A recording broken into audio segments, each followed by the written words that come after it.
بسم الله الرحمن الرحيم.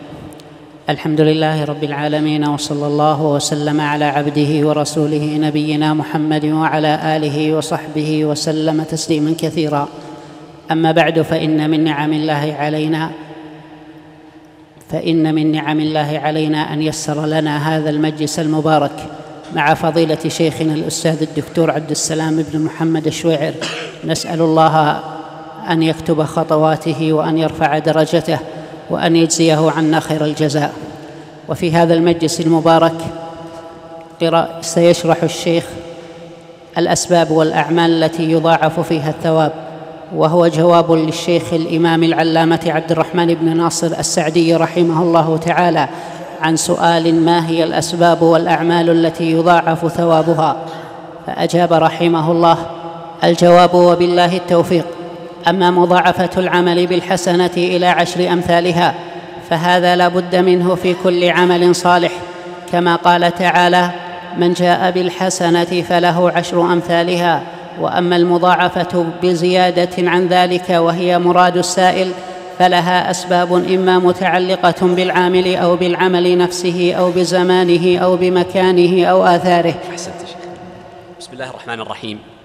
الحمد لله حمدا كثيرا طيبا مباركا فيه كما يحب ربنا جل وعلا ويرضى، وأشهد أن لا إله إلا الله وحده لا شريك له، وأشهد أن محمدا عبد الله ورسوله صلى الله عليه وعلى آله وأصحابه وسلم تسليما كثيرا إلى يوم الدين. ثم أما بعد، فهذه الرسالة معنا المختصرة التي سنقرأها بمشيئة الله عز وجل بين صلاتي المغرب والعشاء في هذا المسجد المبارك، هي متعلقة بموضوع مضاعفة العمل الصالح بالحسنات. وهذه المسألة وهي المضاعفة فيها مسائل متعددة.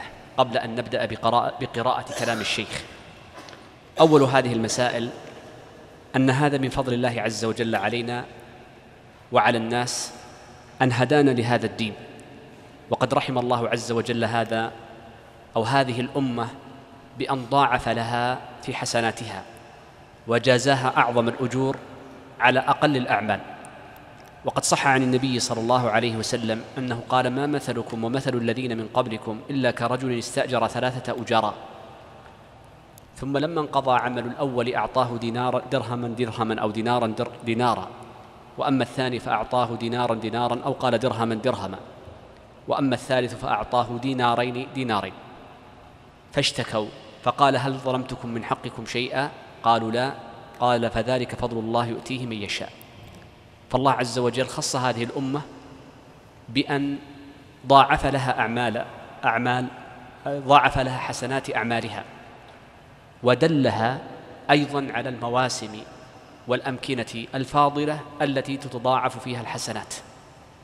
ولذلك جاء أن أهل الكتاب حسدونا على أمور، منها الكتاب القرآن، ومنها الدلالة على يوم الجمعة، ومنها يوم عرفة، ومنها مكة، وغير ذلك من الأمور التي يكون بها مضاعفة الحسنات.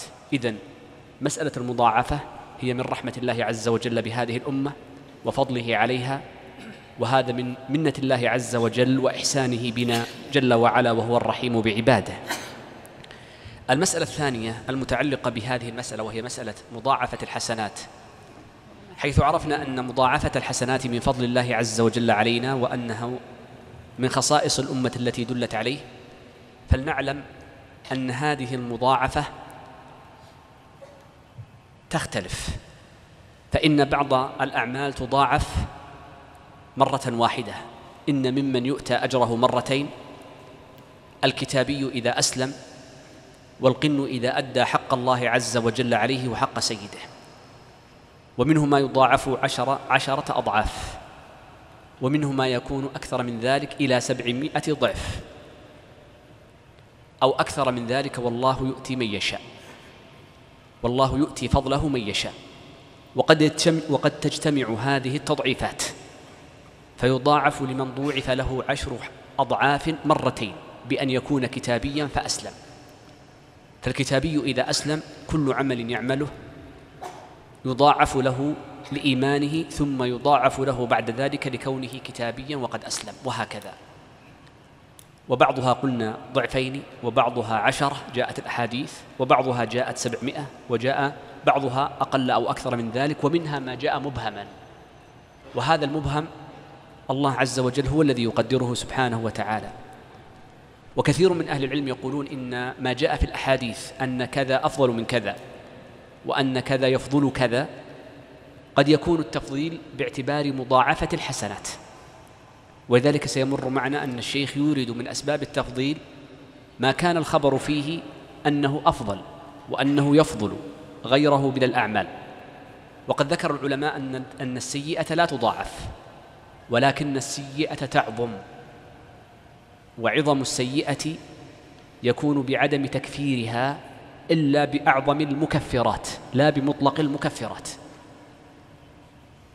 فإن الصغائر تكفرها بعض الأعمال، وأما الكبائر فلا يكفرها إلا التوبة وبعض الأعمال التي جاء الحديث بإطلاقها أنها تكفر كل شيء إلا الشرك.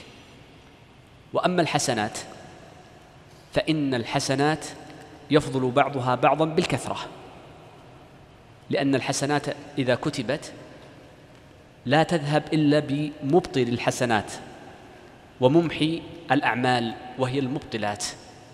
ولذلك ذكر أهل العلم أن ما جاء فيه أنه أفضل فإنه يدل على أنه أكثر حسنات وأنه أضعف. المسألة الأخيرة اختصارا للوقت: ما هي الفائدة التي يستفيدها طالب العلم من معرفة أسباب مضاعفة العمل والأعمال التي يضاعف ثوابها؟ نقول فوائد كثيرة، منها أن يسعى المسلم للبحث عن الأعمال التي تكون أفضل من غيرها، وليتصف بالصفات التي إذا اتصف بها ضوعف له في أجر الحسنات. والفائدة الثانية وهي المسألة يسميها الفقهاء بمسألة التعارض، فلو تعارض عند امرئ عملان فأي العملين يقدم على الآخر إذا ضاق الوقت إلا عن أحدهما؟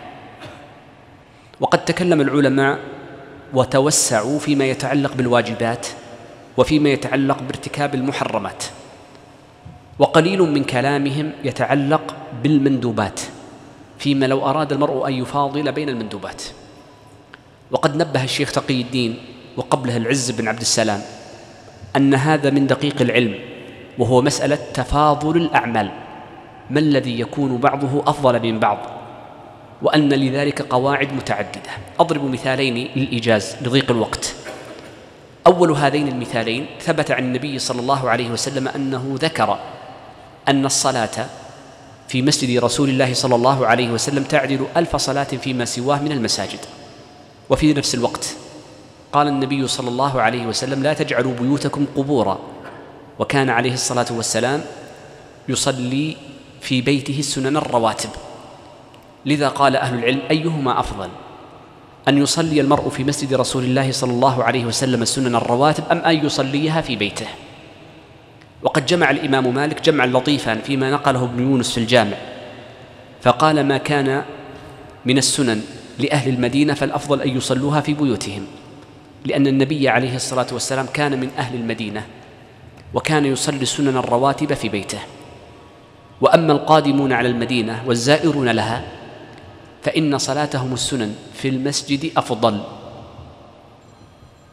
إلا أن يكونوا في بيوتهم فيحيون ما في بيوتهم من السنن. وهذا من جمعه، ولأهل العلم نزاع في ذلك. المثال الثاني أن العلماء تكلموا عن الطواف بالبيت، وذكروا أن القرب والدنو من البيت أفضل من البعد، وبينوا كذلك أن بكل خطوة يخطوها المرء في طوافه وفي سعيه للمسجد يؤجر عليه، فأيهما يكون أفضل، القرب من الكعبة أم البعد عنها مع كثرة الخطى؟ قال أهل العلم، وهذا ذكره مرعي في الغاية وغيره، أن القرب أفضل لأنه سنة النبي صلى الله عليه وآله وسلم. إذن أردت أن أبين لك أن العلماء يستنبطون أحكاما، وهو من دقيق العلم الذي من الصعب بيان كامل قواعده في اليوم، عند مسألة تعارض المندوبات وأيها يكون أفضل. أما أهل الأصول فيتكلمون عن تعارض الواجبات وتعارض المنهيات وأيها يقدم.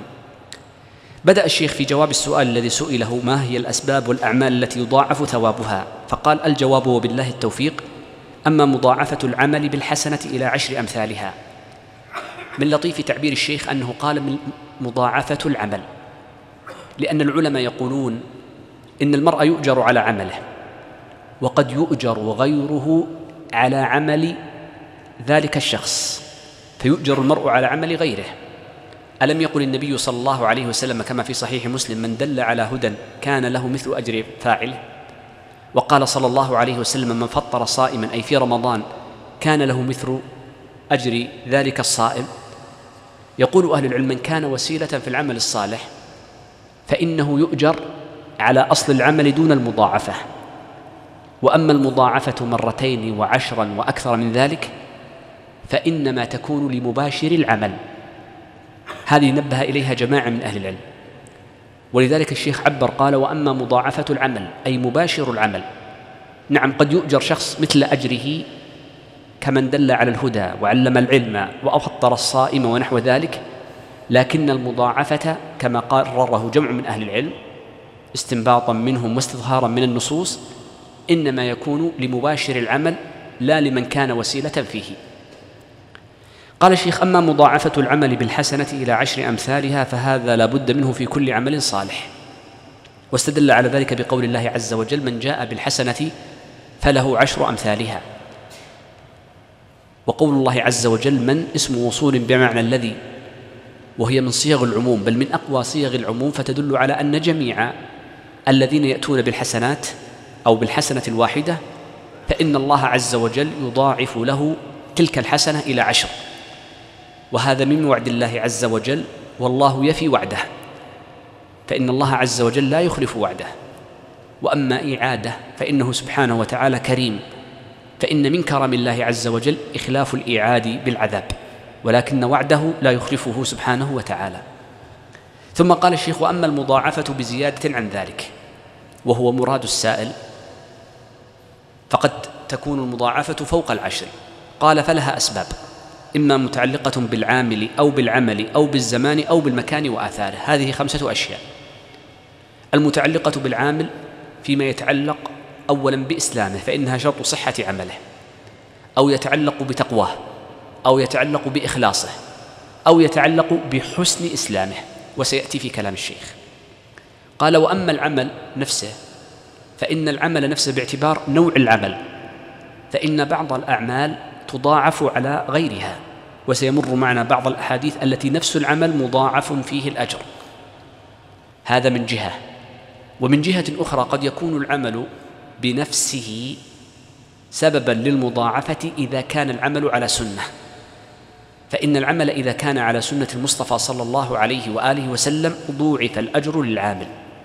قال: أو بالزمان كشهر رمضان وال10 الأواخر منه وليلة القدر وال10 الأول من ذي الحجة وغير ذلك من الأزمنة، أو بمكانه كمكة والمدينة أو المسجد الأقصى. قال: أو آثاره أي ما يترتب على ذلك العمل من نفع متعد للناس وغير ذلك من الأمور التي سيشير إليها الشيخ. أحسن الله إليك. فمن أهم أسباب المضاعفة إذا حقق العبد في عمله الإخلاص للمعبود والمتابعة للرسول، فالعمل إذا كان من الأعمال المشروعة وقصد العبد به رضا ربه وثوابه، وحقق هذا القصد بأن يجعله هو الداعي له إلى العمل وهو الغاية لعمله، بأن يكون عمله صادراً عن إيمان بالله ورسوله، وأن يكون الداعي له لأجل أمر الشارع، وأن يكون القصد منه وجه الله ورضاه، كما ورد في عدة آيات وأحاديث بهذا المعنى، كقوله تعالى: إنما يتقبل الله من المتقين، أي المتقين الله في عملهم بتحقيق الإخلاص والمتابعة.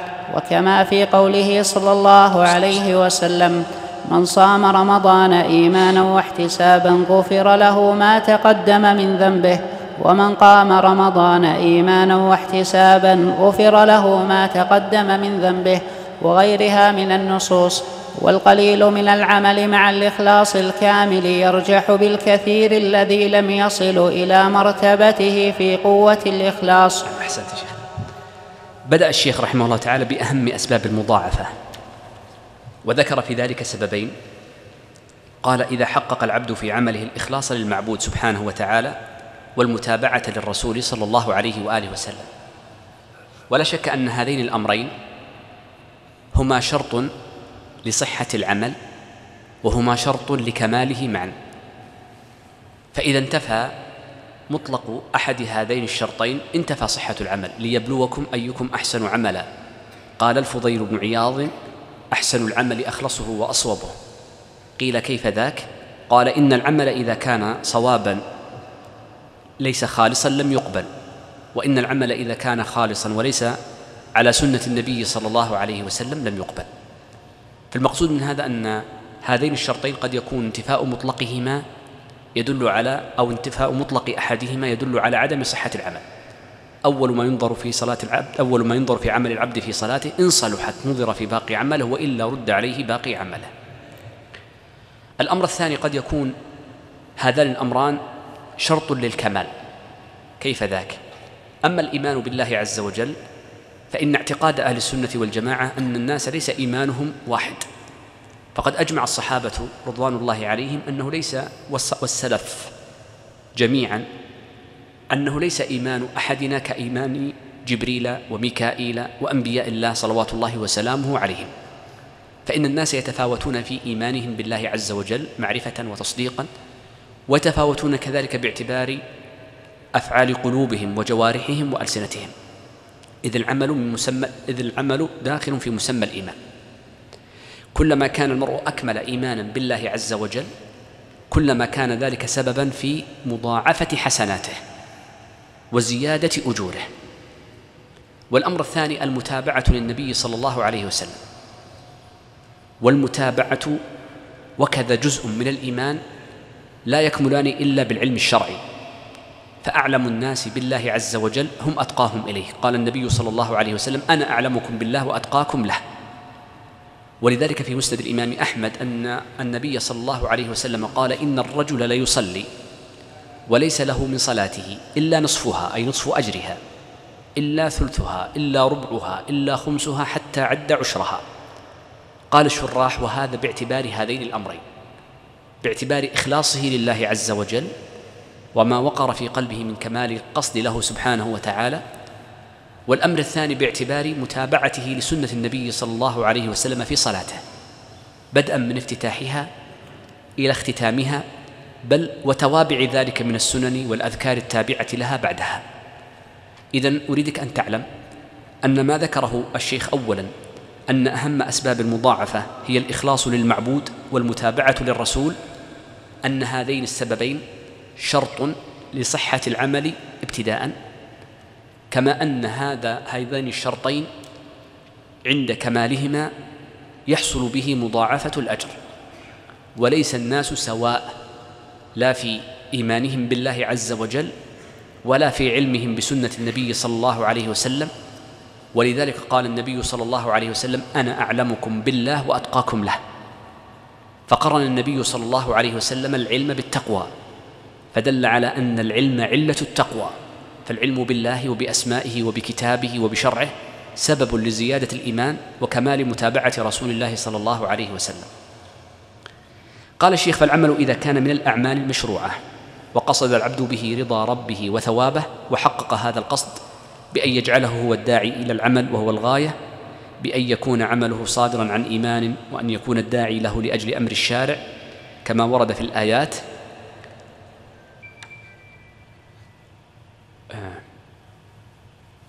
أين خبر كان؟ فالعمل إذا كان من الأعمال المشروعة، يعني مراد الشيخ سيأتي بعد قليل. مراد الشيخ أن العمل إذا كان صادرا فالعمل إذا كان من الأعمال المشروعة يدلنا على أن المرء إنما يؤجر على المتابعة وهو العمل المشروع. وأما العمل المبتدع فإنه لا أجر فيه، فإنما السنة ما جاءت عن النبي صلى الله عليه وآله وسلم. ولذلك قالوا: فإذا كان العمل إذا كان من الأعمال المشروعة وهو المتابعة، وقصد العبد به رضا ربه وثوابه. هذا القصد هو ما يتعلق بالقلب. وقد نبه ابن رجب في بعض كتبه أن الفقهاء للأسف لا يعنون بهذا الباب، وهو مسألة القصد، ويحيلون على كتب السلوك فيما يتعلق بقصد العبد لربه جل وعلا. والناس ينقص أجرهم باعتبار القصد من جهتين: الجهة الأولى باعتبار الرياء، والرياء مبطل للعمل لأنه شرك، فقد سمى النبي صلى الله عليه وسلم الرياء شركا، والشرك مبطل للعمل بكليته. والنوع الثاني ما جاء عن النبي صلى الله عليه وسلم من قصد الله عز وجل بالعمل وقصد حظ من الدنيا معه، فيكون مريدا لله عز وجل ويريد شيئا من حظ الدنيا، وهذا الذي سماه بعض أهل العلم بالتشريك في النية. وقد جاء في صحيح مسلم أن النبي صلى الله عليه وسلم قال: ما من غازية يغزون فيغنمون إلا تعجلوا ثلثي أجرهم، فدل على أن قصد شيء من الدنيا في العمل الصالح ينقص الأجر. وأما من قصد بعمله رؤيا الناس أو سماعهم بخبره فهذا ليس له من الأجر شيء. وهنا فائدة تكلم عنها الأصوليون، وهي مسألة ما جاء عن النبي صلى الله عليه وسلم أنه من فعل كذا لم يقبل عمله. هل نفي القبول يدل على عدم صحة العمل أم لا؟ معنى قولنا إنه لم يقبل عمله بمعنى أن عدم القبول لا يثاب عليه، فهل يلزم من عدم الإثابة عدم الصحة فنأمره بإعادتها؟ فيها وجهان عند الأصوليين، والأصح من هذين الوجهين ما اختاره الشيخ تقي الدين أن نفي القبول لا يلزم منه نفي الصحة، فإن من الناس من يعمل العمل فيصح فيسقط عنه الوجوب، فيسقط عنه الإثم حينئذ ولا يؤجر عليه شيء، وذلك مثل شارب الخمر، فإن شارب الخمر لا تقبل له صلاة 40 صباحا، لكن صلاته صحيحة ولا نأمره بقضائها. ومثله من سأل كاهنا فإنه لا تقبل له صلاة 40 صباحا، لكن يؤمر بأدائها ولا يؤمر بإعادتها بعد ذلك. يقول الشيخ: وحقق هذا القصد، بدأ يشرح معنى كمال القصد بأن يجعله هو الداعي إلى العمل، هذا هو الكمال، هذا هو مسألة التشريك. فإن من الناس من يعمل العمل لله عز وجل ويقصد معه شيئا من حظ الدنيا، ولذلك يقول الشيخ: وحقق هذا القصد بأن يجعله هو الداعي له إلى العمل، أي ما عند الله عز وجل يرجو أجره ويخاف من عذابه ويرجو رضاه سبحانه وتعالى. قال: وهو الغاية لعمله، يريد الثواب من الله عز وجل. قال: بأن يكون عمله صادرا عن إيمان بالله عز وجل ورسوله. معنى قوله أن يكون عمله صادرا عن إيمان بالله ورسوله أي يقين بأن يكون هذا العمل لله عز وجل، فلا بد من تقدم الإيمان. ولذلك فإن الكافر لا يصح منه أي عبادة ولا يؤجر على أي عمل صالح، ولو تصدق بماله كله، ولو قصد مكة وصلى بها ومكث بها وجاور، فلا يؤجر على شيء منها لفقده هذا الشرط الإيمان بالله ورسوله. قال: وأن يكون الداعي له لأجل أمر الشرع.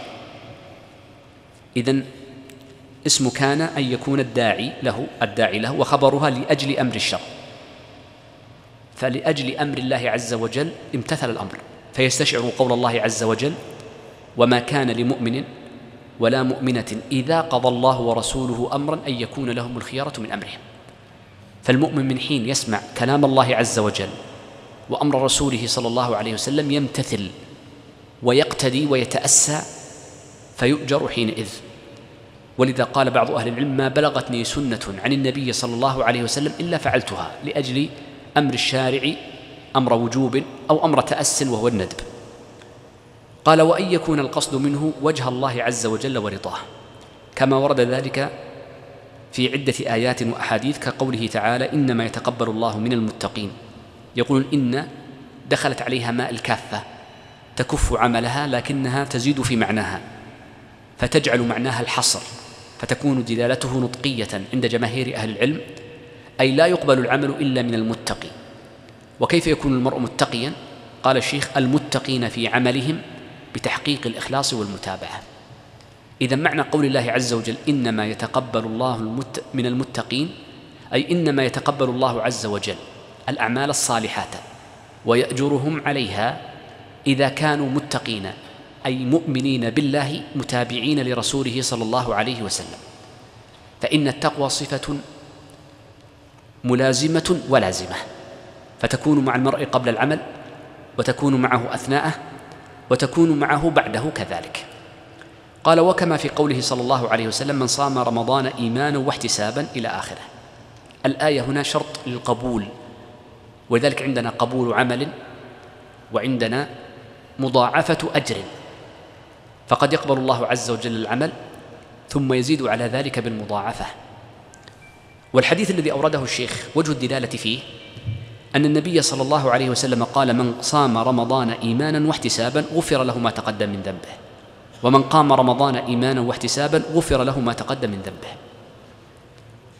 فبين النبي صلى الله عليه وسلم أن الذي يفعل هذين الفعلين في يوم واحد من الصيام والقيام فإنه يؤتى أجرين مغفرتين، مغفرة للصيام ومغفرة للقيام، بل هناك مغفرة ثالثة، وهو من قام ليلة القدر غفر له ما تقدم من ذنبه.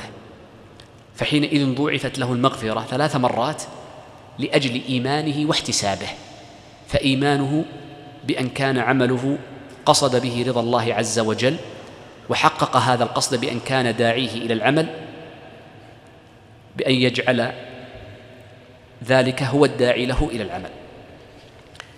قال: وغيرها من النصوص وهي كثيرة جدا، وقد ألف ابن أبي الدنيا كتابا سماه الإخلاص، جمع فيه الآثار المتعلقة بمسألة الإخلاص لله عز وجل. ثم قال: والقليل من العمل مع الإخلاص الكامل يرجح بالكثير الذي لم يصل إلى مرتبته في قوة الإخلاص. قول الشيخ الإخلاص الكامل يدل على أن الإخلاص ليس درجة واحدة، بل هي درجات. ومن ذلك ما جاء عن الفضيل بن عياض أيضا أنه قال: إخلاصنا يحتاج إلى إخلاص، فالناس يتفاوتون، فبعضهم أكمل إخلاصا، وبعضهم أنقص من بعض، وبعضهم أعلى من بعض. ولذلك كانت أعلى مراتب الإيمان وأعلى مراتب اليقين بالله عز وجل هي مرتبة الإحسان، التي لا يصل لها إلا القلة من الناس. القلة من الناس من يصل إلى الإحسان، أن تعبد الله كأنك تراه، فإن لم تكن تراه فإنه يراك. استشعار هذه الصفة بصفة مستمرة في كل أحوال العبد، هذا لا يصل لها إلا القلة والنوادر من الناس، وسيأتي في كلام الشيخ. المقصود أن الإخلاص درجات، وكلما زاد الإخلاص ضوعف الأجر. إنما يتقبل الله من المتقين ليبلوكم أيكم أحسن عملا. إن العبد لا يصلي وليس له من صلاته إلا نصفها، ثلثها، ربعها، حتى قال عشرها. نعم. أحسن الله إليك. ولهذا كانت الأعمال الظاهرة تتفاضل عند الله بتفاضل ما يقوم بالقلوب من الإيمان والإخلاص. أحسنت. يقول: ولذلك كانت الأعمال الظاهرة، عبر بالظاهرة أي التي تصدر عن الجوارح من الكلام، من الأيدي، بطش اليد، مشي الرجل وغير ذلك. قال: تتفاضل عند الله عز وجل. عبر هنا بالتفاضل يعني إشارة لما ذكرته في أول الكلام، أن المضاعفة يستدل عليها بما جاء عن النبي صلى الله عليه وسلم أنه يفضل، فكل ما كان يفضل غيره فدل على أنه أكثر مضاعفة وتضعيفا. ولذلك قال الشيخ: كانت الأعمال الظاهرة تتفاضل عند الله بتفاضل ما يقوم بالقلوب من الإيمان والإخلاص، وهذه هي الأعمال الباطنة، إذ القلب له اعتقاد وله فعل، وزاد بعضهم وله قول كذلك، فيكون للقلب أمران أو 3. وأفعال القلوب هي التعلق بالله عز وجل من الإخلاص والتوكل والاستعانة والتضرع له سبحانه وتعالى، والتذلل له جل وعلا في سائر الأمور كلها. ولذلك كان بعض الناس قد ضمنت له الجنة على لسان رسول الله صلى الله عليه وسلم، ولم يكن ذلك بعمل يعمله بجوارحه، وإنما كان ذلك بسبب ما وقر في قلبه مما يعجز عنه كثير من الناس من الإيمان ومن أفعال القلوب المتعلقة بالقلب. وهذا يدلنا على مسألة، أن الناس وإن كانوا في الشكل متقاربين إلا أنهم باعتبار ما في القلوب مختلفين. وأضرب لك مثالا، فقد جاء أن بعضا من الصحابة كان يوتر قبل أن ينام، وربما ترك الوتر أو لا نقول ترك الوتر، وإنما ربما ترك القيام في آخر الليل. وجاء عن بعضهم كأبي بكر وغيره من كبار الصحابة أنه كان يوتر قبل أن ينام ثم يصلي آخر الليل ما يسر الله له. يقول ابن رجب: ولم يكن المانع لأبي بكر من أن يؤخر وتره لآخر الليل هو خشية النوم وغلبته عليه، وإنما الذي منع أبا بكر وكبار الصحابة، ولا أتكلم عن صغارهم فإنهم من النوع الأول، وإنما منع أبا بكر رضي الله عنه وكبار الصحابة من ذلك هو ما وقر في قلوبهم من كمال التوكل وانقطاع الأمل بالدنيا، فلربما قبضت روحه قبل أن يستيقظ آخر الليل. فلذلك من كمال انقطاع أمله كان يوتر أول الليل ثم يستيقظ آخر الليل فيصلي ما شاء الله عز وجل له شفعه. إذن انظر، هنا هما اثنان كلاهما يوتر من عادته أول الليل، لكن الأول خشية غلبة نوم، والثاني لكمال انقطاع لله عز وجل ورجاء. هذا معنى كلام الشيخ: ما يقيم بالقلوب، وأمر القلوب أمرها عظيم. تفضل شيخ. أحسن الله إليك. ويدخل في الأعمال الصالحة التي تتفاضل بتفاضل الإخلاص ترك ما تشتهيه النفوس من الشهوات المحرمة إذا تركها خالصا من قلبه، ولم يكن لتركها من الدواعي غير الإخلاص. وقصة أصحاب الغار شاهدة بذلك. أحسنت. هذه مسألة متعلقة بالترك. العلماء رحمهم الله تعالى يقولون الترك يختلف عن الامتناع، فإن الترك إذا كان بنية أجر عليه، وأما مطلق الامتناع فإنه لا يؤجر عليه. ولذلك لما تكلموا عن الصوم، وهذه الفرق بينهم نبه إليه جماعة ومنهم الموفق في الروضة، لما قالوا إن الترك كيف يكون عملا ويؤجر عليه المرء وهو صائم لأنه يترك طعامه ويترك شهوته لأجلي، وفي نفس الوقت تقولون إن الترك لا ينسب له فعل، نقول الترك إذا كان بنية أجر عليه. ولذلك الصائم لا يصح صومه ولا يؤجر عليه إلا بنية: لا صيام لمن لم يبيت الصيام من الليل، وهذا له شواهد هذا الحديث. ومثله نقول سائر الأعمال كل عمل، كل امرئ ترك شيئا من الممنوعات لأجل ما عند الله عز وجل فإنه يؤجر على ذلك. وبناء على ذلك فنقول إن الترك نوعان: ترك محض، هذا لا اشترط له نية وليس فيه أجر، فأنت الآن قد تركت الربا لأنك لم تنوي فعله ولم تنوي الشراء ولا البيع، تركت سرقة مال فلان فأنت لم تنوه أساسا، هذا ترك محض. والترك الثاني الذي يكون بنية، أن تتركه مع النية فتؤجر عليه. والنية التي تكون في الترك لتؤجر عليه أمران: نية عامة وهو معرفة أن هذا ممنوع ومحرم شرعا فتتركها لأجله، فتكون مستصحبا لهذه النية إما حكما أو ذكرا. والأمر الثاني النية الخاصة، بأن يكون الداعي لأجل فعل المعصية حاضرا أمامك وتكون قادرا عليه، ثم بعد ذلك تترك هذا العمل لأجل ما عند الله عز وجل. إذن هذا ما يتعلق بالترك متى يؤجر عليه العبد، أن من شرطه أن يكون بنية، وأن النية نوعان: عامة وهي فرع لمعرفة حرمة الفعل وهذه أجرها عند الله عز وجل علمه، والثانية مع وجود الداعي. وذلك يقول: وقصة أصحاب الغار شاهدة بذلك. فإن أحد هؤلاء ترك الوقوع في الزنا لما ذكر بالله عز وجل فتركه لله عز وجل، لم يفعل شيئا فتركه لأجله سبحانه وتعالى. والثاني ترك إطعام ولده لله عز وجل لأجل بر والديه، والثالث ترك ماله الذي بيده لأجل من جعله بيده أمانة. وهذه ثلاث محبوبات للإنسان: الولد والمال والوطن. فمن ترك شيئا من هذه كان محرما عليه لله عز وجل أو مشتبها فتركه من باب درء الشبهات، فهذا يضاعف فيه الأجر ولا شك. أحسن الله إليك. ومن أسباب المضاعفة، وهو أصل وأساس لما تقدم، صحة العقيدة وقوة الإيمان بالله وصفاته وقوة إرادة العبد ورغبته في الخير. فإن أهل السنة والجماعة المحضة وأهل العلم الكامل المفصل بأسماء الله وصفاته وقوة لقاء الله تضاعف أعمالهم مضاعفة كبيرة لا يحصل مثلها ولا قريب منها لمن لم يشاركوهم في هذا الإيمان والعقيدة. ولهذا كان السلف يقولون: أهل السنة إن قعدت بهم أعمالهم قامت بهم عقائدهم، وأهل البدع إن كثرت أعمالهم قعدت بهم عقائدهم.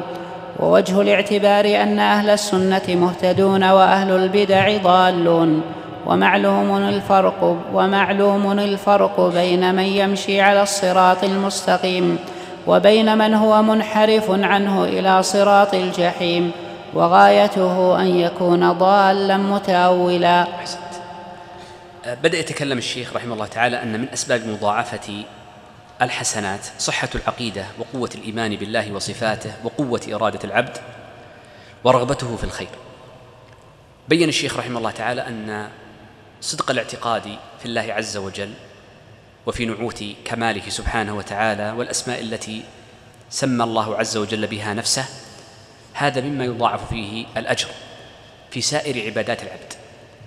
وقد صح عن جمع من السلف من الصحابة ومن بعدهم أن الاقتصاد في السنة أفضل من الاجتهاد في البدعة، وهذا أصل أصيل ما زال أهل العلم يدورون حوله، أن الاقتصاد في السنة أفضل من الاجتهاد في البدعة.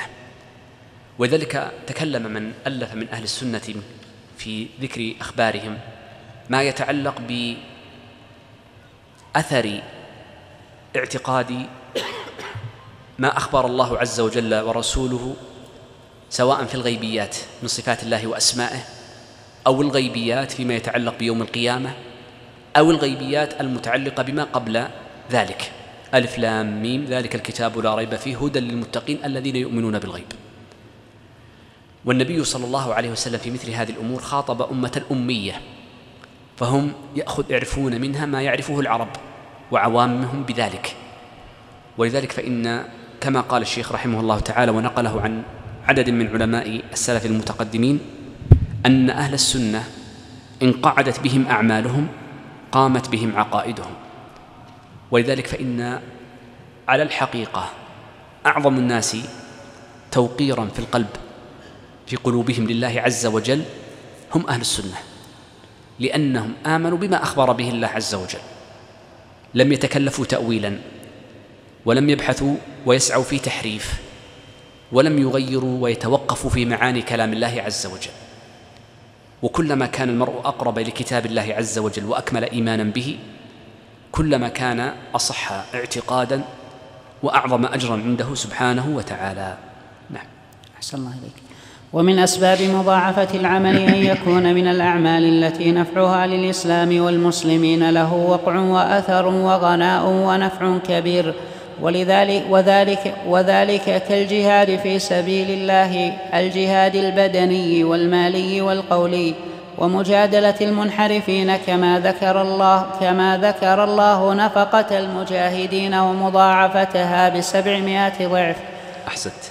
يقول الشيخ من أسباب مضاعفة العمل أن يكون العمل نفعها للإسلام والمسلمين له وقع وأثر وغناء، يعني يغنيهم. قال كالجهاد في سبيل الله، الجهاد البدني والمالي والقولي. وقد جاء في حديث في مسند الإمام أحمد أن النبي صلى الله عليه وسلم قال قاتلوا المشركين أو جاهدوا المشركين بأنفسكم وأموالكم وألسنتكم، أو نحو مما قال صلى الله عليه وسلم، فذكر أنواع الجهاد الثلاثة. قال: ومجادلة المنحرفين كما ذكر الله نفقة المجاهدين ومضاعفتها ب700 ضعف. مثل الذين ينفقون أموالهم في سبيل الله كمثل حبة أنبتت 7 سنابل في كل سنبلة 100 حبة والله يضاعف لمن يشاء. 100 في 7 أصبح المجموع 700 ضعف، وقد يزيد عن ذلك، والعلم عند الله عز وجل باعتبار تعدد المضاعفات. إذن سبب مضاعفة النفقة في سبيل الله على مطلق النفقة أنهم حملوا في سبيل الله، ينفقون أموالهم في سبيل الله أي في الجهاد، في سبيل الله أي في الجهاد بأنواعه الثلاثة المتقدمة. نعم. أحسن الله عليك. ومن أعظم الجهاد سلوك طريق التعلم والتعليم، فإن الاشتغال بذلك لمن صحت نيته لا يوازنه عمل من الأعمال، لما فيه من إحياء العلم والدين وإرشاد الجاهلين والدعوة إلى الخير والنهي عن الشر، والخير الكثير الذي لا يستغني العباد عنه. فمن سلك طريقا يلتمس فيه علما سهل الله له به طريقا إلى الجنة. أحسنت. بين الشيخ رحمه الله تعالى أن الله عز وجل حينما بين أن النفقة في سبيل الله عز وجل أي في الجهاد تضاعف إلى 700 ضعف، نظر إلى المعنى وقال إن المعنى هو الجهاد، والجهاد في ذاته إنما قصد لتعدي النفع للناس. فبين الشيخ أن الله عز وجل يضاعف باعتبار المعنى الذي جاء في هذا الحديث وفي غيره لكل من كان عمله متعديا. وجاء الحديث أن الجهاد بالأنواع الثلاثة، القولي والبدني والفعلي، وذكر من أنواع الجهاد العظيمة الجهاد بالتعليم. قال: ومن أعظم الجهاد سلوك طريق التعلم والتعليم. ومن خصائص هذه الأمة، أمة محمد صلى الله عليه وسلم، أنهم لا يرثون العلم من الكتب ولا يأخذونه من الصحائف، وإنما العلم عندهم يورث كابرا عن كابر، فهم خلفاء بعض، يخلف بعضهم بعضا في العلم، كما أن الله عز وجل جعل بني آدم خلفاء يخلف بعضهم بعضا في الأرض. ففي أمة محمد صلى الله عليه وسلم الأمة يخلف بعضها بعضا في العلم. وقد جاء عن محمد بن سيرين أنه قال: الإسناد من الدين، فإن قيل عمن بقي، فدل على أنه يؤخذ في الحديث وفي الرواية، ويؤخذ كذلك في الدراية والفقه وفي القراءة وغيرها. جاء عند الطبراني أن موسى عليه السلام مما أوحى الله عز وجل له أن أمة تكون أناجيلها في صدورها، فقال: يا رب اجعلهم أمتي، فقال: لا، بل هم أمة بعدك، هي أمة محمد صلى الله عليه وسلم.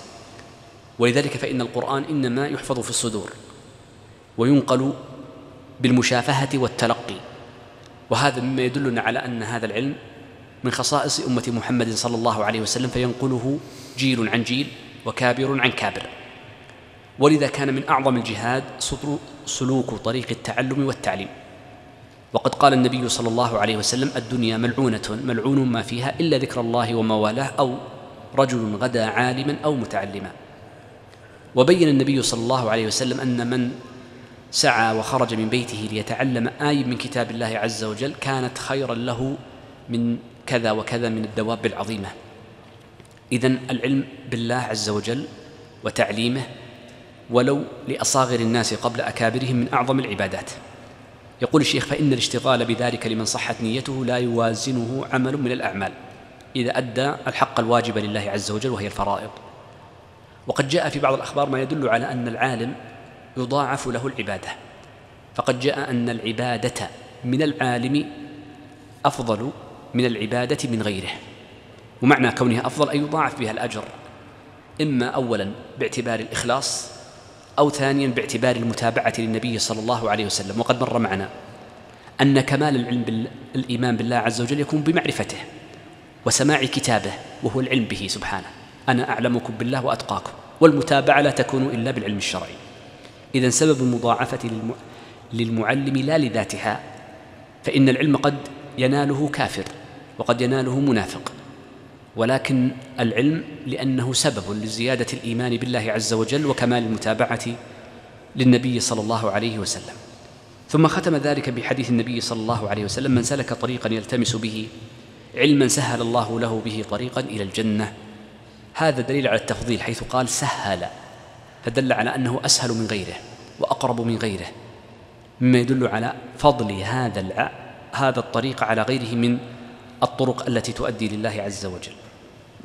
أحسن الله عليك.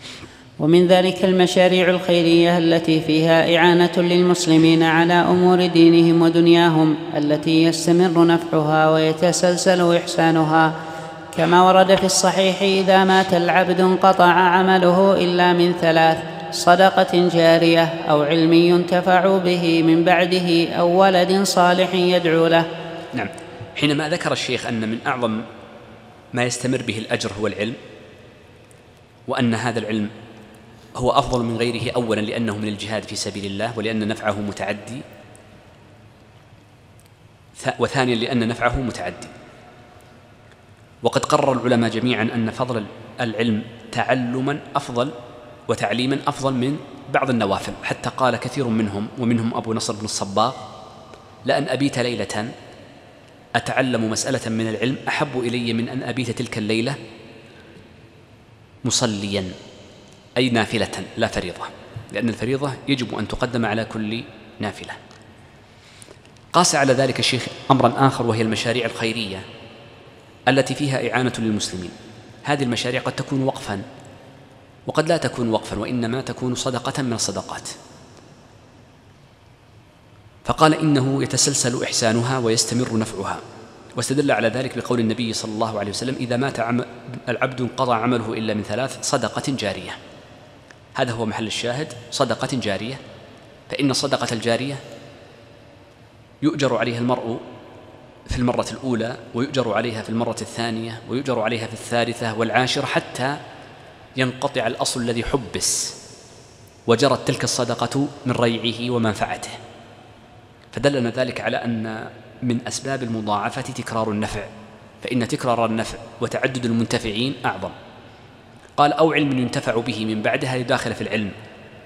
والله عز وجل فضل بعض الناس على بعض في الرزق، والله فضل بعضكم على بعض في الرزق. ومن الرزق العلم، ومن الرزق الانتفاع بالعلم. فقد يكون رجل أعلم من آخر، والذي يكون أقل علما ينتفع به أكثر من غيره، فيحفظ على يديه الناس القرآن أكثر، ويعلم الناس معاني كلام الله عز وجل أكثر. إذن التوفيق بيد الله عز وجل، واسأل الله عز وجل دائما علما نافعا. وقد كان النبي صلى الله عليه وسلم يستعيذ من 4، ومنها وعلم لا ينفع. فدائما اسأل الله عز وجل العلم النافع لك في عملك واجتهادك، إنما العلم الخشية، وفي انتفاع الناس بك. واستعذ بالله عز وجل من العلم الذي لا ينفع. ثم قال: أو ولد صالح يدعو له، لأن هذا من تربيته لأبنائه. نعم. أحسن الله إليك. ومن الأعمال المضاعفة العمل الذي إذا قام به العبد شاركه به غيره، فهذا أيضا يضاعف بحسب من شاركه.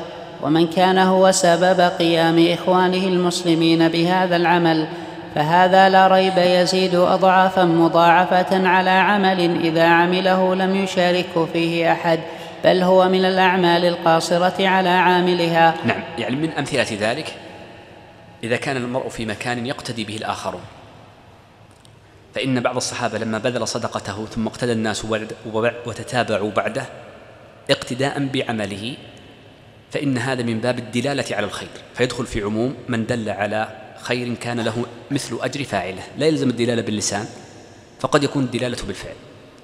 وهنا مسألة نبه عليها جماعة من السلف، أن المرء يحرص على إظهار سنة رسول الله صلى الله عليه وسلم وعلى إظهار دين الله. فكم من الناس من يكون جاهلا لا يعرفها إلا بتقليد ومحاكاة غيره عندما يراه، كما أن بعض الناس قد يكون عالما لكنه مستحي من إظهارها، فإذا أظهرها بعض الناس أظهرها الآخرون بعده. إذن عملك بسنة النبي عليه الصلاة والسلام وإظهارك لدين الله عز وجل يكون سببا في مضاعفة أجرك وإثابتك أضعافا كثيرة. من دل على هدى كان له مثل أجر فاعله من غير أن ينقص من أجورهم شيئا. نعم. أحسن الله عليك. ولهذا فضل العلماء الأعمال المتعدية للغير على الأعمال القاصرة. نعم، وكلام العلماء كثير، وذكرت لكم بعض كلامهم كقول أبي نصر بن الصباغ الشافعي: لا أن أبيت ليلة أعلم العلم أو أتذاكر العلم أحب إلي من أن أصلي تلك الليلة. وقد عقد ابن عبد البر في كتابه جامع بيان العلم وفضله بابا أو أكثر فيما يتعلق بفضل العلم لأن أثره متعد. ومن الأعمال المضاعفة إذا كان العمل له وقع عظيم ونفع كبير، كما إذا كان فيه إنجاء من مهلكة وإزالة ضرر المتضررين وكشف الكرب عن المكروبين، فكم من عمل من هذا النوع يكون أكبر سببا لنجاة العبد من العقاب وفوزه بجزيل الثواب. حتى البهائم إذا أزيل ما يضرها كان الأجر عظيما.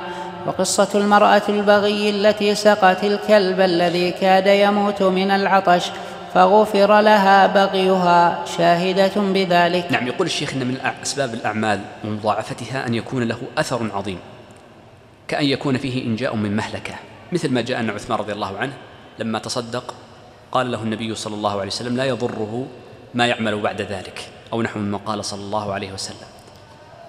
فالمقصود أن العمل إذا كان فيه منجاة لأناس من مهلكة مثلا، أو إزالة ضرر على أحد شديد، فإن أجره يكون أعظم. ولذلك لما تكلم العلماء عن الصدقة أيهما أفضل، على القريب أم على البعيد، قالوا القريب أقرب، لقول النبي صلى الله عليه وسلم: إنها صدقة وصلة فيؤجر أجرين فيكون فيها مضاعفة. قالوا إلا أن يكون البعيد أشد حاجة وأشد كربا، فالصدقة على الأشد حاجة وعلى الأشد كربا فإنها تكون أعظم وأفضل من الصدقة على القريب الفقير.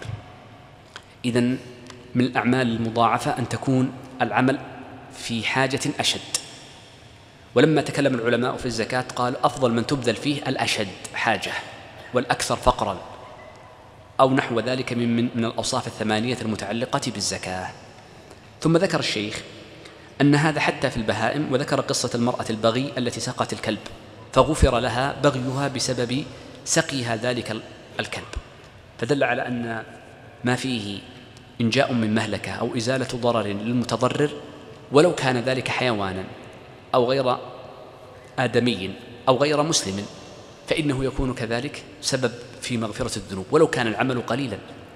وهذا من أعظم الدلائل على رحمة الله عز وجل، فإن الله عز وجل يرحم من عباده الرحماء، وكلما كان المرء أحسن لعباد الله عز وجل أحسن الله عز وجل إليه. نعم، أحسن الله إليك.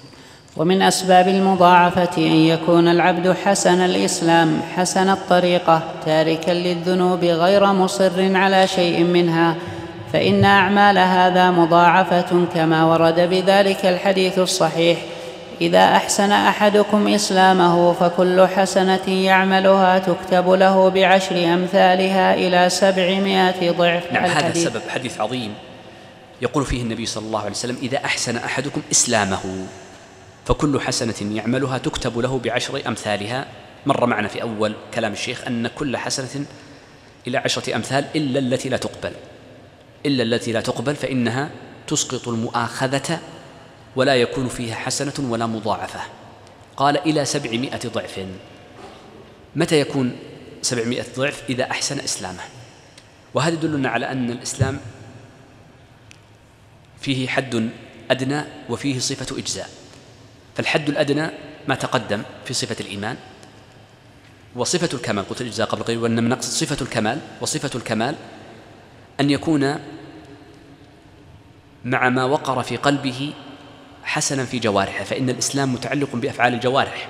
قالت الأعراب آمنا قل لم تؤمنوا ولكن قولوا أسلمنا.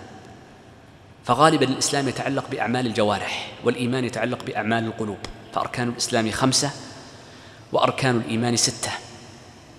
فلما عبر الشيخ، وهذا من تعبيره الدقيق، أن يكون العبد حسن الإسلام أي في أعماله الظاهرة، فيكون متأدبا بهدي النبي صلى الله عليه وسلم في خلقه وفي دله وفي لباسه وفي حفظ بصره وغير ذلك من الأمور المتعلقة بهذه الأمور.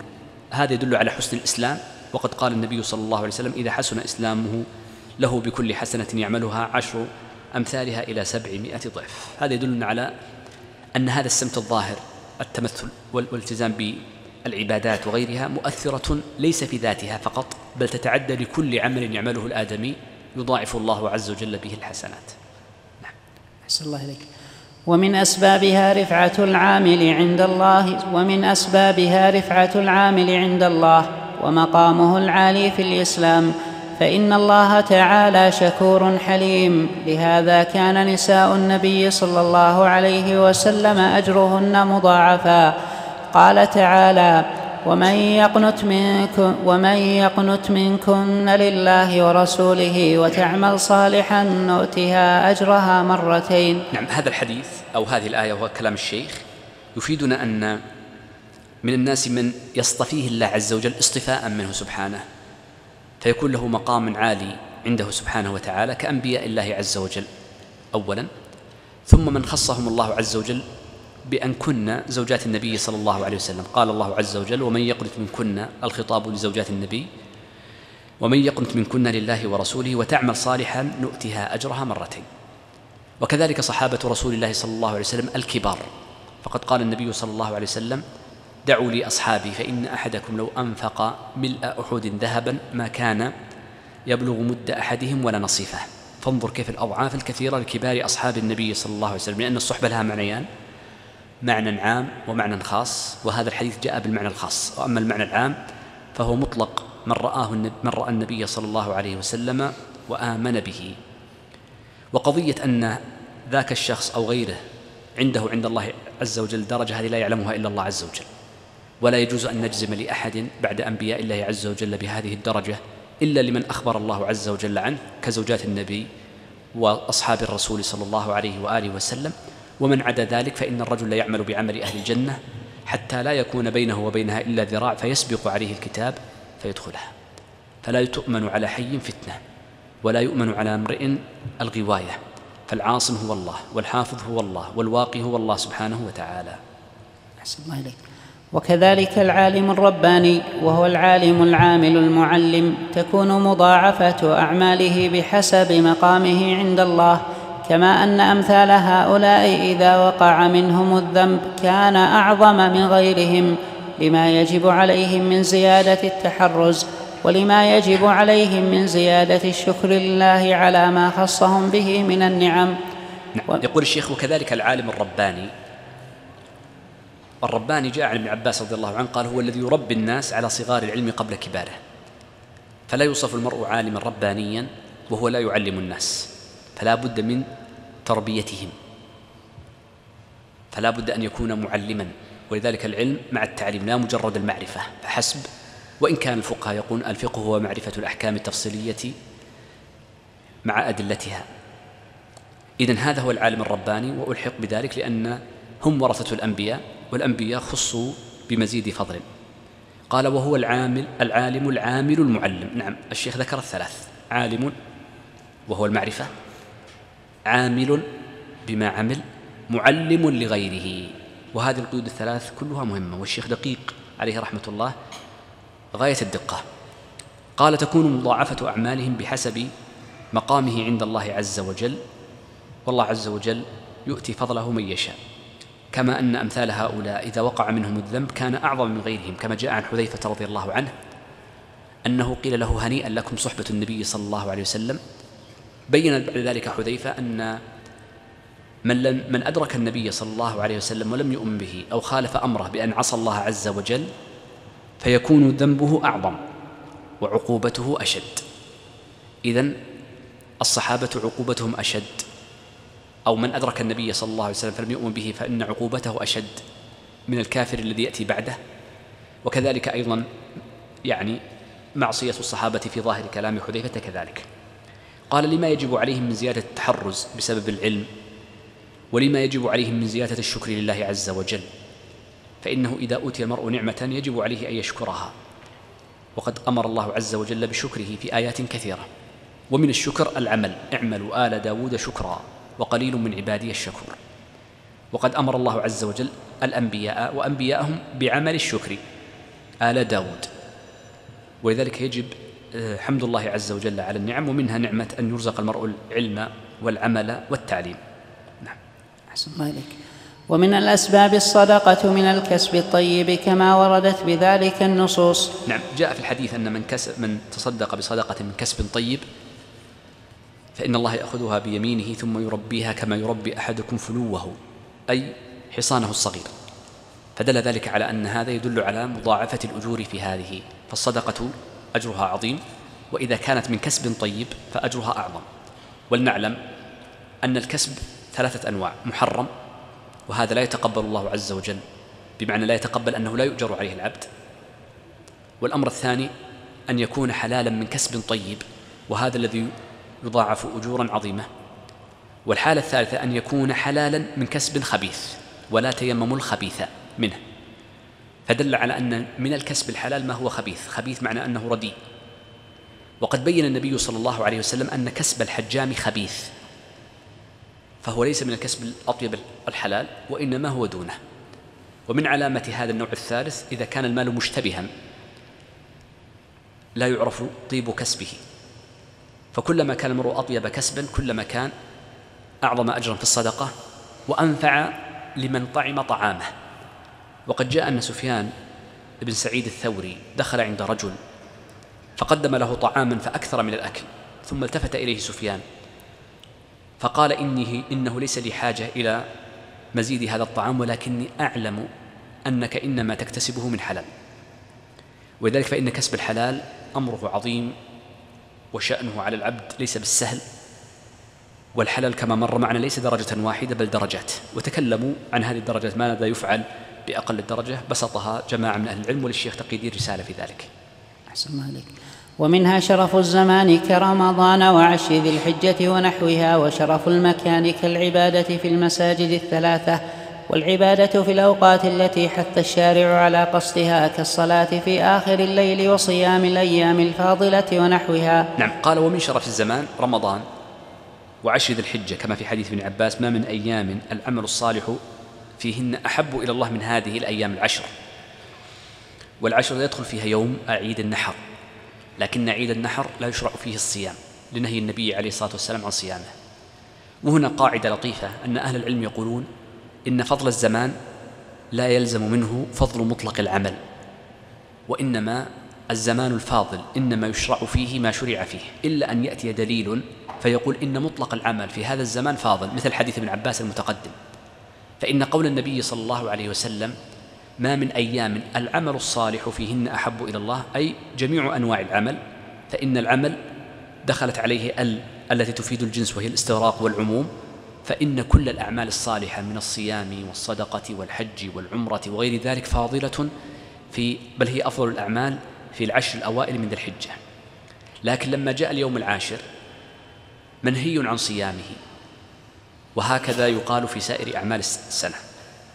يقول الشيخ: وشرف المكان، من شرف المكان المساجد 3، مكة والمدينة والمسجد الحرام. وقد صح عن النبي صلى الله عليه وسلم أنه قال: إن صلاة في مسجد هذه تعدل 1000 صلاة فيما سواه من المساجد. جاء في زيادة إسنادها صحيح أنه قال: إلا المسجد الحرام فإن الصلاة فيه تعدل ب100,000 صلاة. أقول هذا لأن من أهل العلم من أوقف الصحة عند قول النبي صلى الله عليه وسلم إلا المسجد الحرام وسكت.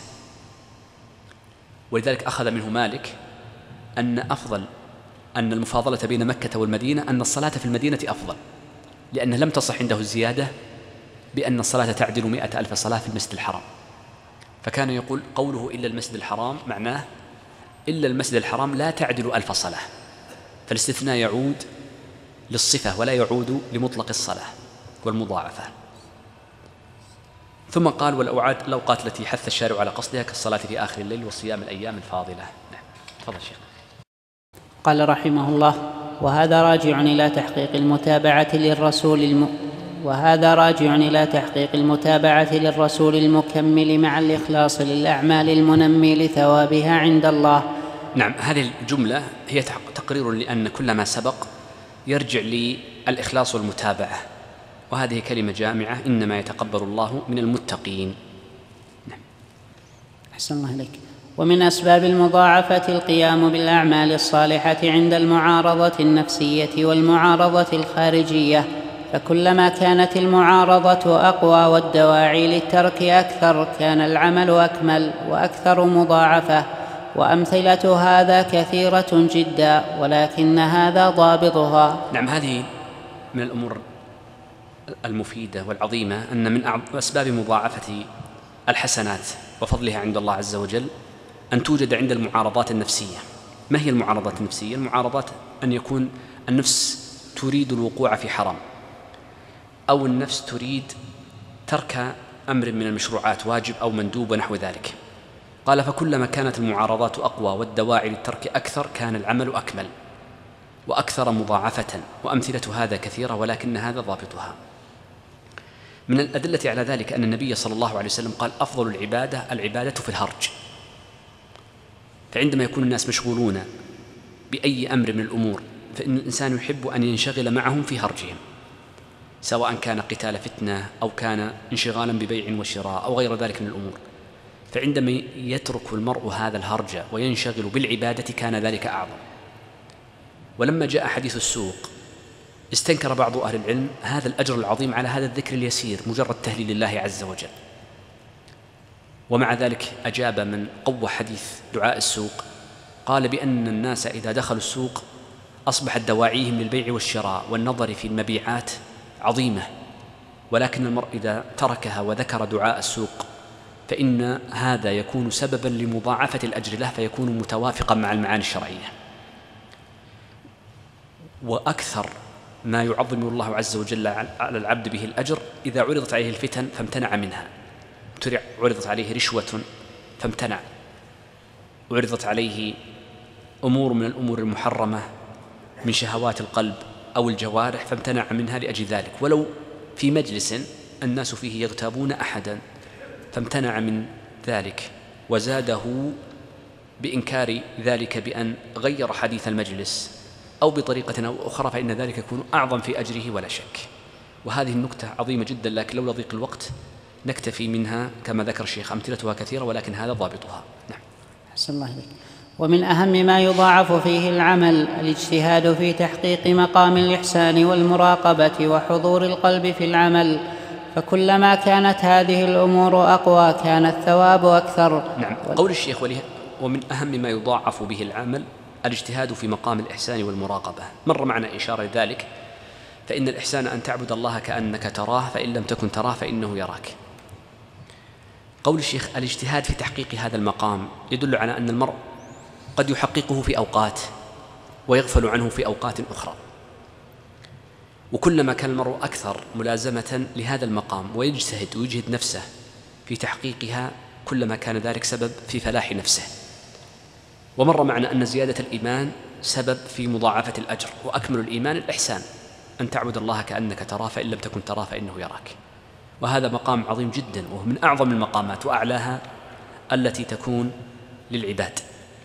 ثم ذكر الشيخ بعد ذلك قال: إن حضور القلب في العمل. نعم، فكلما كانت هذه الأمور أقوى كان الثواب أعظم. أي كل الأمور المتقدمة من الأشياء التي ذكرها الشيخ إذا كانت أقوى فإن الثواب يكون أكثر. ولذلك قال النبي صلى الله عليه وسلم في الحديث: ليس لك من صلاتك إلا ما عقلت منها. أي كلما كان تحقيق مقام الإحسان أكثر وحضور القلب في العمل أكثر كلما كان أعظم، واستدل عليها بالحديث المتقدم. ولهذا ورد في الحديث: ليس لك من صلاتك إلا ما عقلت منها. فالصلاة ونحوها وإن كانت تجزئ إذا أتى بصورتها الظاهرة وواجباتها الظاهرة والباطنة. نقف هنا. قوله إن الصلاة تجزئ إذا أتى بصورتها الظاهرة هي الأركان الظاهرة، وهي الأركان الفعلية والأركان القولية. قال: وواجباتها الظاهرة والباطنة. الباطنة تعود حتى للأركان، لأن من الأركان النية، والنية باطنة. والواجبات منها العبادات القولية فإنها كذلك أيضا تكون واجبة. نعم. إلا أن كمال القبول وكمال الثواب وزيادة الحسنات ورفعة الدرجات وتكفير السيئات وزيادة نور الإيمان بحسب حضور القلب في العبادة. نعم. يقول الشيخ: يعني تبينا لما جاء في حديث معاذ إن العبد لا يصلي وليس له من صلاته إلا نصفها ثلثها ربعها إلى أن قال عشرها، أن هذا يكون بحسب المتابعة للنبي صلى الله عليه وسلم، وقبل ذلك الإخلاص لله عز وجل. ثم الأمر الثالث وهو مقام الإحسان بحضور القلب فيها، فأن يحضر المرء قلبه في الصلاة فيعي ما في صلاته، وأقل حضور القلب قال أهل العلم هو أن يأتي بالأذكار، وأما كماله فإنه يتفكر في معاني الأذكار فيكبر ويستشعر معنى التكبير، وعندما يقول سمع الله لمن حمده يستشعر معنى ذلك، فيستشعر هذه المعاني في الألفاظ التي يقولها. ومن الكمال أيضا في حضور القلب استشعار المقام الذي هو فيه، وقد جاء عن عبد الله بن المبارك رحمه الله تعالى أنه قال إذا رفعت يديك في تكبيرة الإحرام فكأنما ترفع الحجاب بينك وبين الله عز وجل. وقد ذكر النبي صلى الله عليه وسلم أن من أراد أن يتنخم في صلاته فلا يتنخم في قبلة مسجده، وذلك استشعارا إلى أنه يستقبل الجبار سبحانه وتعالى. فاستشعار المقام أنه بين يدي الله عز وجل هذا عظيم جدا، واستشعار الأذكار وهيئتها، واستشعار الخضوع والتذلل لله عز وجل في السجود، هذا مما يزيد عظم أجر الصلاة. وهذه منزلة يعني تحتاج إلى دربة واجتهاد كما قال الشيخ في أول كلامه. أحسن الله إليك. ولهذا كان من أسباب مضاعفة العمل حصول أثره الحسن في نفع العبد وزيادة إيمانه ورقة قلبه وطمأنينته، وحصول المعاني المحمودة للقلب من آثار العمل، فإن الأعمال كلما كملت كانت آثارها في القلوب فإن الأعمال كلما كملت كانت آثارها في القلوب أحسن الآثار، وبالله التوفيق. نعم. يقول الشيخ في آخر كلامه إن من أسباب مضاعفة العمل حصول الأثر، وذلك بزيادة الإيمان ورقة القلب وطمأنينته. يقول إن الشخص إذا أقبل على العبادة وأصبح محبا لها فإن الله عز وجل يأجره أكثر، وهذه أخذ من ابن القيم. فقد ذكر ابن القيم المفاضلة بين اثنين: رجل يقبل على العبادة بقلبه محب لها راغبا فيها، وآخر يقبل عليها من غير ذلك الإقبال. قال فالأول أفضل وأعظم أجرا. وهذا معنى كلام الشيخ: كان من أسباب مضاعفة العمل حصول أثره الحسن في نفع العبد وزيادة إيمانه ورقة إحسانه ورقة قلبه وطمأنينته. وقد جاء في حديث ابن مسعود وروي مرفوعا: إنما العلم الخشية. فالعلم هو الذي يدل على الخشية، والصلاة هي التي تدل على أو تهدي إلى رقة القلب ولينه ونحو ذلك. قول الشيخ في آخر هذه الكلمة وبالله التوفيق يبدو أن الرسالة انتهت بذلك، ثم طرأ عليه أمر فزادها بعد ذلك، فذكر فائدة بعد ذلك. ومن لطائف المضاعفة أن إصرار العمل قد يكون سببا لمضاعفة الثواب. فإن من السبعة الذين يظلهم الله في ظله رجل تصدق بصدقة فأخفاها حتى لا تعلم شماله ما تنفق يمينه، ومنهم رجل ذكر الله خاليا ففاضت عيناه. كما أن إعلانها قد يكون سببا للمضاعفة كالأعمال التي تحصل فيها الأسوة والاقتداء، وهذا مما يدخل في القاعدة المشهورة: قد يعرض للعمل المفضول من المصالح ما يصيره أفضل من غيره. ذكره الشيخ هنا لطيفة، قال: أول ومن لطائف المضاعفة أن إصرار العمل قد يكون سببا لمضاعفة الثواب. هنا لم يجزم الشيخ أن كل عمل كان على سبيل السر يضاعف، وإنما في أحيان دون أحيان، لأنه أتى بقد، وقد إذا دخلت على الفعل المضارع تفيد التقليل، وقد تفيد التكثير، لكن الغالب أنها تفيد التقليل. بناء على ذلك فيقول إن في بعض الأحيان يكون الإصرار بمعنى إخفاء العمل أفضل. وذكر استدلالا على ذلك بقول النبي صلى الله عليه وسلم: في السبعة الذين يظلهم الله في ظله يوم لا ظل إلا ظله: رجل تصدق بصدقة فأخفاها حتى لا تعلم شماله ما تنفق يمينه. وذكر منهم أيضا رجلا ذكر الله خاليا ففاضت عينه. هذان اثنان أسر العبادة في البكاء وذكر الله عز وجل، والثاني في الصدقة. استدل الشيخ بهذا الحديث على مضاعفة العمل، لأن مزيد الفضل إنما يكون لمزيد العمل. ومن أهل العلم من يقول إن الحسنات بعض أنواعها تختص بنوع إثابات، يعني مر معنا أن فضل العمل يكون بزيادة العدد، إلا أن بعض الحسنات تخص بنوع معين من الإثابة يوم القيامة، فقد يكون ذلك منه، وقد يكون من باب المضاعفة في الأجر. ثم قال الشيخ: كما أن إعلانها قد يكون سببا للمضاعفة، كما تقدم معنا في كلام الشيخ قبل تقريبا صفحة أو نحو ذلك، حينما قال الشيخ: من الأعمال المضاعفة إذا كان العمل له وقع من الأعمال المضاعفة العمل إذا قام به العبد شاركه به غيره، فهذا أيضا يضاعف بحسب من شاركه. فهنا تعارض عندنا سببان من أسباب المضاعفة: الإصرار، وأن يكون هذا العمل إذا أظهره سبب لمشاركة غيره معه واقتدائهم به. فمن باب الترجيح بين سببي تفضيل العمل ومضاعفة الحسنات قال: كما أن إعلانه قد يكون سببا للمضاعفة كالأعمال التي تحصل فيها الأسوة والاقتداء، قال: هذا يدخل في القاعدة المشهورة: قد يعرض للعمل المفضول من المصالح ما يصيره أفضل من غيره، إن تبدوا الصدقات فنعم ما هي، وهو الأصل. ثم بين الله عز وجل أنه يجوز إظهارها. أحسن الله إليك. ومما هو كالمتفق عليه بين العلماء الربانيين أن الاتصاف في كل الأوقات بقوة الإخلاص لله ومحبة الخير للمسلمين مع اللهج بذكر الله لا يلحقها شيء من الأعمال، وأهلها سابقون لكل فضيلة وأجر وثواب، وغيرها من الأعمال تبع لها، فأهل الإخلاص والإحسان والذكر هم السابقون المقربون في جنات النعيم. نعم، هذا آخر رسالة، وبذلك نكون قرأنا بحمد الله عز وجل كامل الرسالة. يقول الشيخ: ومما هو كالمتفق عليه بين العلماء.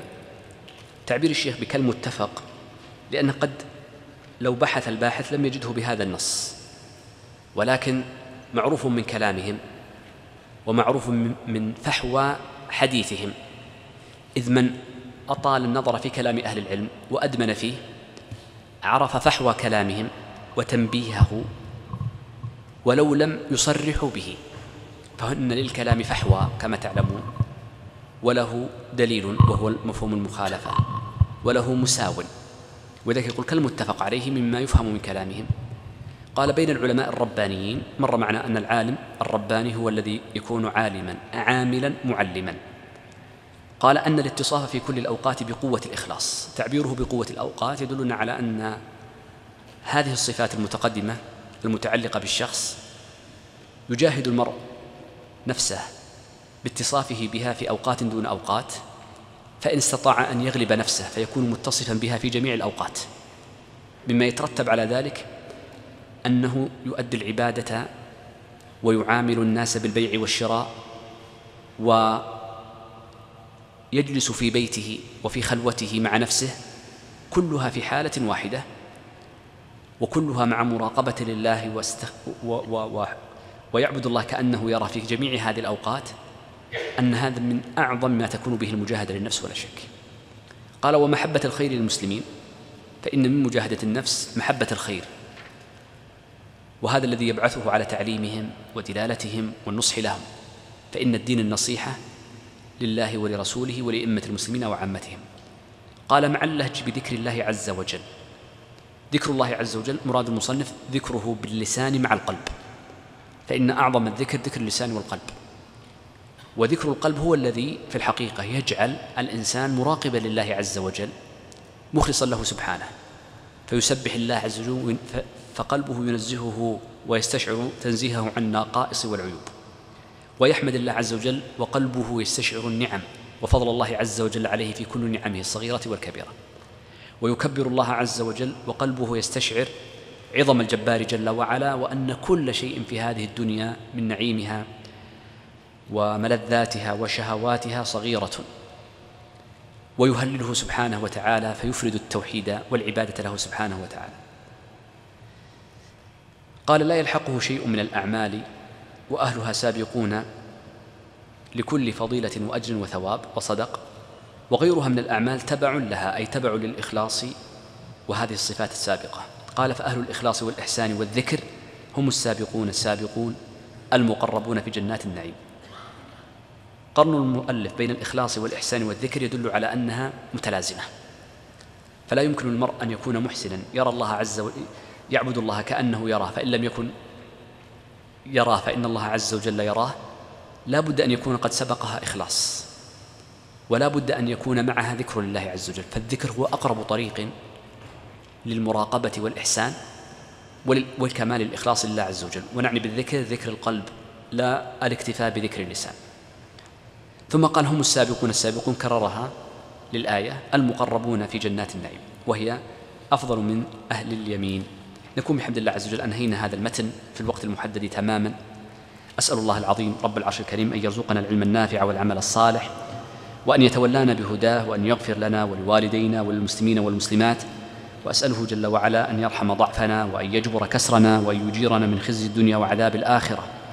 وأسأله سبحانه وتعالى أن يجعل القرآن العظيم ربيع قلوبنا ونور صدورنا وجلاء أحزاننا وذهاب همومنا وقائدنا ودليلنا إليه وإلى جناته جنات النعيم.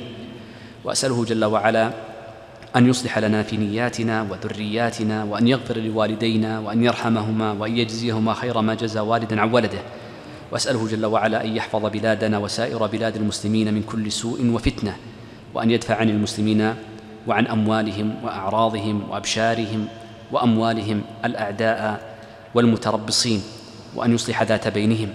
وأسأله جل وعلا أن يحفظ وأن يوفق ولاة أمورنا، وأن يسدد أمرهم ورأيهم، وأن يجعل أمرهم في خير وسداد. وصلى الله وسلم وبارك على نبينا وإمامنا وسيدنا محمد بن عبد الله وعلى آله الطيبين وأزواجه أمهات المؤمنين، والله أعلم.